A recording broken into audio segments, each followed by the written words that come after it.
Ovulation സമയം നമുക്ക് കണക്കാക്കാൻ പറ്റുന്ന 3 മാർഗങ്ങളെ പറ്റിയാണ് നമ്മൾ പറയാൻ പോകുന്നത്. ഏറ്റവും എളുപ്പവും നമുക്ക് വളരെ പെട്ടെന്ന് കണ്ടുപിടിക്കാനും പറ്റുന്നതും കൂടുതൽ എഫക്റ്റീവുമായിട്ടുള്ള ഒരു മെത്തേഡാണ് ആദ്യം പറയുന്നത്. ആർത്തവം നടക്കുന്ന ദിവസത്തിന്റെ 14 ദിവസം പുറകോട്ട് നമ്മൾ കൗണ്ട് ചെയ്യുകയാണെങ്കിൽ അന്നായിരിക്കും ഓവുലേഷൻ നടന്നിട്ടുള്ളത്. ഏകദേശം ഓവുലേഷൻ നടന്ന് 14-15 ദിവസം കഴിയുമ്പോൾ ഒരു സ്ത്രീക്ക് ആർത്തവം നടക്കും.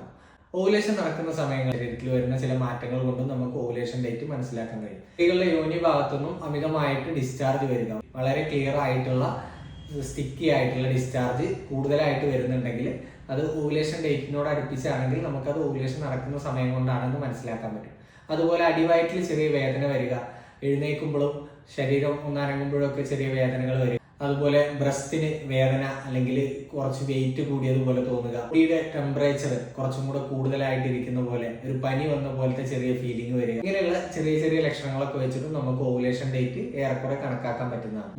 മൂന്നാമത്തെ ഒരു മെത്തേഡ് എന്ന് പറയുന്നത് അൾട്രാസൗണ്ട് സ്കാൻ വഴി നമുക്ക് ഫോളിക്കുലാർ സ്റ്റഡി നടത്തുകയാണെങ്കിൽ അണ്ടത്തിന്റെ വിസർജനം ഏത് ദിവസമാണ് കൃത്യമായിട്ട് നടക്കുന്നതെന്നൊക്കെ മനസ്സിലാക്കാൻ കഴിയും.